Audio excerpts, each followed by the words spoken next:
Lecture number 2 में हम tense Urdu से इंग्लिश बनाने का मुकम्मल तरीक़ाकार सीखेंगे।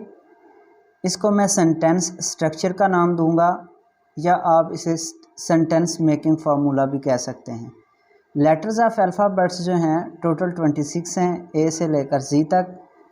इनको आगे 2 पार्ट्स में डिवाइड किया जाता है, एक वॉवल्स हैं, दूसरे कॉन्सोनेंट हैं। वॉवल्स और कॉन्सोनेंट्स में फ़र्क क्या है?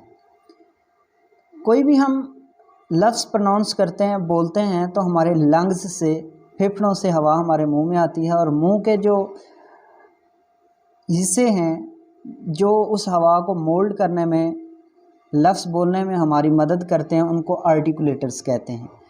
अब जब हवा फेफड़ों से मुंह में आ जाती है, अगर आर्टिकुलेटर्स उसको रोकते हैं, उसके कोई ऑब्स्ट्रक्शन पैदा करते हैं, तो वो कॉन्सोनेंट्स होते हैं। अगर कोई भी ऑब्स्ट्रक्शन पैदा ना हो तो वो वॉवल होता है। अब हम अगर इसको प्रोनाउंस करें ए, ई, आई, ओ, यू, तो कहीं भी हवा जो है रुकावट का शिकार नहीं होती। अब बी, अब देखिए हमें अपने लिप्स आपस में जोड़ने पड़े। सी में ऊपर वाले जॉ के साथ, जबड़े के साथ अपनी ज़ुबान लगानी पड़ी। इसी तरह डी में भी ज़बान जो है वो जबड़े के साथ लगानी पड़ती है। एफ, अब नीचे वाले जो हमारा नीचे वाला लिप है उसके ऊपर हमें टीथ रखने पड़ते हैं। तो ये ऑब्स्ट्रक्शन पैदा हो जाती है, रुकावट पैदा हो जाती है। तो ये इन दोनों में फ़र्क है, वावल और कॉन्सोनेंट में। अब ये वावल और कॉन्सोनेंट्स मिलकर वर्ड बनाते हैं। वर्ड कैसे बनते हैं? Meaningful combination of letters of alphabets is called a word. अगर हम इनको ऐसे जोड़ें, कोई माना बने, कोई मतलब वाज़ेह हो, तो वो अल्फ़ाबेट का जो कॉम्बिनेशन है वो वर्ड कहलाएगा। अब मैंने ये लिखा है TCA। अब इसका कोई मतलब नहीं है। अगर इसी को मैं CAT कैट कर दूं तो इसका मतलब बिल्ली है। जब हमने वर्ड बनाना सीख लिया, उसके बाद जब वर्ड बनाना सीख लेते हैं तो सेंटेंस, उससे आगे सेंटेंस बनते हैं। सेंटेंस से पैराग्राफ, पैराग्राफ्स मिलके आगे आपके पास एसेस और जो भी तहरीर आप लिखना चाहते हैं वो वर्ड से स्टार्ट होती है, फिर सेंटेंस बनते हैं और इसी तरह आगे आप बड़े बड़े पैराग्राफ्स लिख सकते हैं। Sentence meaningful combination of words is called a sentence. अब अल्फाज को भी हमने मीनिंगफुली जोड़ना है, इस तरह जोड़ना है कि उनका कोई मतलब बने, तो वो तब जाके एक सेंटेंस बनता है। सेंटेंस के 2 पार्ट होते हैं, एक सब्जेक्ट होता है और एक प्रेडिकेट होता है। अब इसके मीनिंगफुल होने पे मैं बात करूँगा। बुक, दिस माई इज़, इसका कोई मतलब नहीं है, ये सेंटेंस नहीं है। दिस इज़ माई बुक, तो ये एक सेंटेंस है। School going to is he, ये एक एग्जाम्पल है। He is going to school, ये वाला सेंटेंस नहीं है।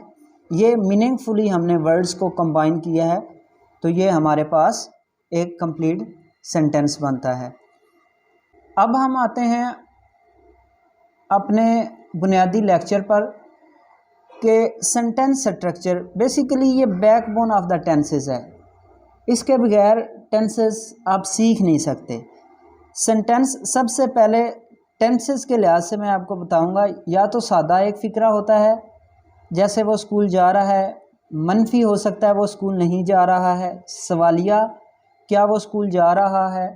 सवालिया मनफी, क्या वो स्कूल नहीं जा रहा है। तो ये सिंपल, नेगेटिव, इंटेरोगेटिव और लास्ट पे इंटेरोगेटिव प्लस नेगेटिव हैं।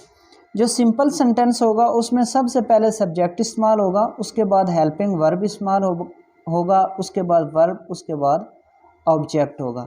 अब इस हेल्पिंग वर्ब के बाद नॉट लगा दें तो हमारे पास नेगेटिव बन जाता है। Subject, helping verb, not, verb, object लगाएंगे। हेल्पिंग वर्ब को शुरू में ले दें, उसके बाद सब्जेक्ट, वर्ब, ऑब्जेक्ट लगा दें तो हमारे पास ये इंटेरोगेटिव सेंटेंस बन जाता है। और यही इंटेरोगेटिव सेंटेंस अगर इसके सब्जेक्ट के बाद नॉट लगा दें तो ये हमारे पास इंटेरोगेटिव प्लस नेगेटिव सेंटेंस बन जाता है।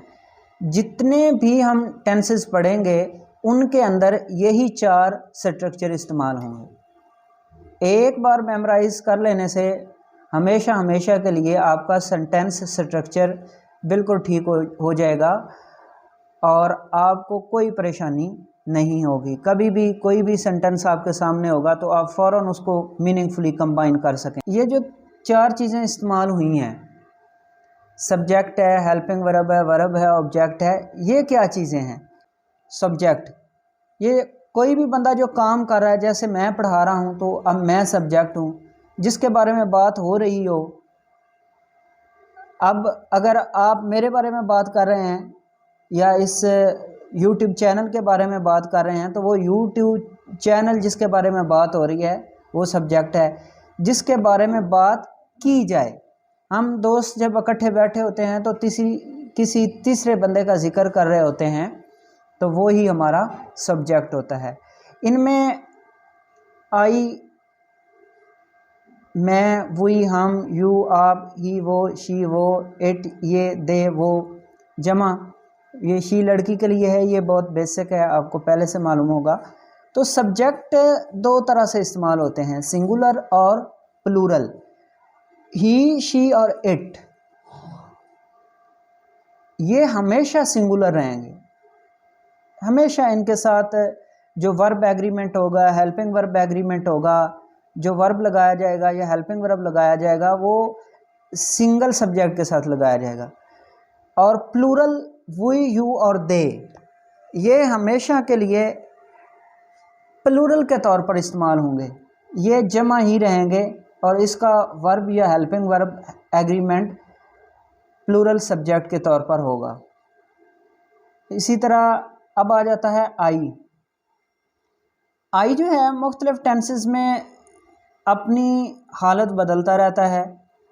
कभी ये इसके साथ जो एग्रीमेंट होता है वो सिंगुलर वाला होता है, कभी प्लूरल वाला होता है। इसकी मैं एक एग्जांपल देता हूँ। आई वाज, तो वाज सिंगुलर के लिए इस्तेमाल होता है। आई हैव, तो हैव जो है ये प्लूरल के लिए इस्तेमाल होता है।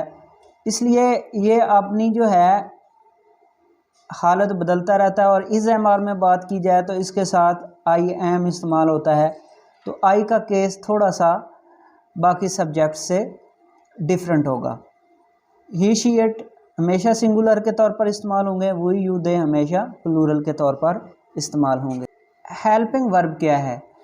इनको एक्सेलरी वर्ब भी कहते हैं।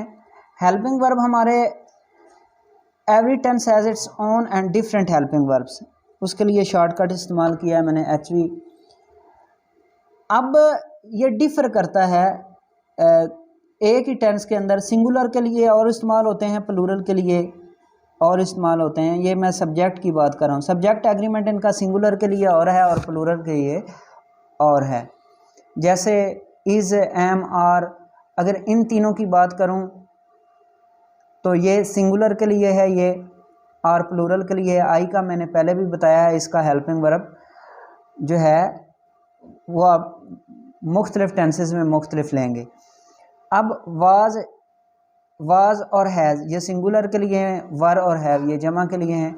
जिस तरह एक काम के लिए, किसी भी एक काम के लिए, अगर बस है तो उसको हेल्प करेगा कंडक्टर, अगर डॉक्टर है तो उसको नर्स हेल्प करेगी उसकी। तो इसी तरह हर टेंस के अपने अपने हेल्पिंग वर्ब हैं और वो सिंगुलर सब्जेक्ट और प्लूरल सब्जेक्ट के लिए मुख्तलिफ हैं। वर्ब को कैसे ढूंढना है? वर्ब हमारा काम होता है, एक्शन होता है, और वर्ब की हमारे पास 3 फॉर्म्स होती हैं। जैसे go, went, gone, work, worked, eat, ate, eaten, read, read, read. और अगर फर्स्ट फॉर्म के साथ हम ING लगा दें तो ये हमारी 4th फॉर्म बन जाती है। तो वर्ब बेसिकली कोई भी काम होता है। जैसे आप सुन रहे हैं, सुनना एक काम है, लिखना एक काम है, दौड़ना, सोना, खाना, पीना, ये हमारे पास सारे के सारे एक्शंस हैं। और ऑब्जेक्ट क्या होता है? जिस पर काम किया जाए, जिस पर काम हो रहा हो, या रिसीवर ऑफ द एक्शन, जिसने एक्शन रिसीव किया हो। तो ये 4 चीज़ें सबसे पहले आपने अच्छी तरह ज़हन नशीन करनी है, इनको पहचानना है। अब मैंने नीचे सेल्फ प्रैक्टिस के लिए कुछ सेंटेंसेस लिखे हुए हैं, इनमें से आप मेरे साथ जो है कोशिश करेंगे देखने की कि सब्जेक्ट क्या है। हम आम खा रहे हैं। अब इसमें देखें काम करने वाले कौन हैं, हम। काम करने वाला सब्जेक्ट होता है। काम कर क्या रहे हैं, खा रहे हैं, ईट कर रहे हैं। तो जो हमारा एक्शन है वो ईट है।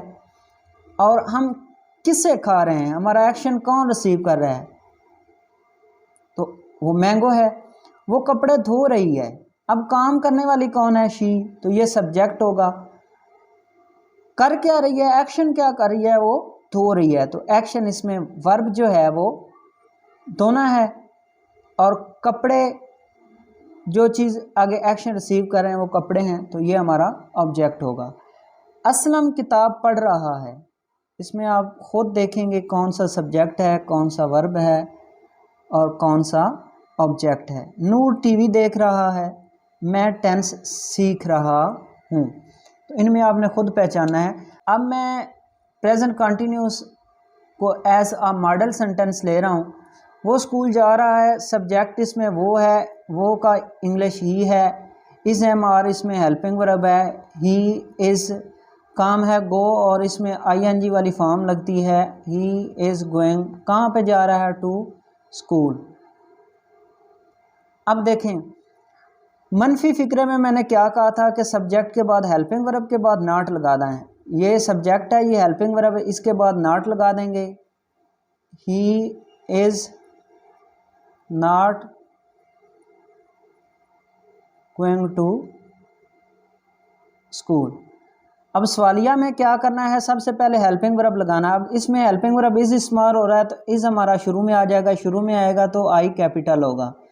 इज़ ही, उसके बाद वर्ब गो है, गोइंग टू स्कूल। क्या वो स्कूल नहीं जा रहा है। अब सबसे पहले लगेगा helping verb. Helping verb is है इसमें। इज़ ही नॉट, वर्ब गो है, गोइंग टू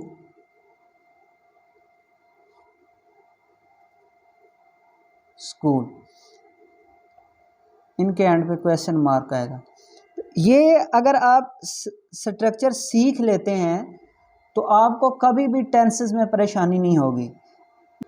पूरी ग्रामर आपकी फिंगर टिप्स पर होगी। अगर आप ये जो लेक्चर आया सेंटेंस स्ट्रक्चर का, इसको ज़हन नशीन कर लेते हैं, इसकी प्रैक्टिस करते हैं, इसको समझ लेते हैं, तो अब हमारे पास 12 टेंस है। हर एक को अगर हम 4 ये स्ट्रक्चर देते हैं तो हमारे पास टोटल सब में मिला के 48 स्ट्रक्चर बनेंगे। इन 48 में से 2 थोड़े से मुख्तलिफ हैं, यानी कि 46 में ये ही 4 स्ट्रक्चर इस्तेमाल होंगे। अब 2 कौन से मुख्तलिफ हैं वो मैं बताता चलूँ। जो प्रेजेंट इंडेफिनिट और पास्ट इंडेफिनिट के सादा फ़िक्रे होंगे, मुस्बत फ़िक्रे होंगे, उनमें हेल्पिंग वर्ब का इस्तेमाल नहीं होता। ये आगे जब हम टेंस सीखेंगे तो तफसील के साथ इस पर बात होगी।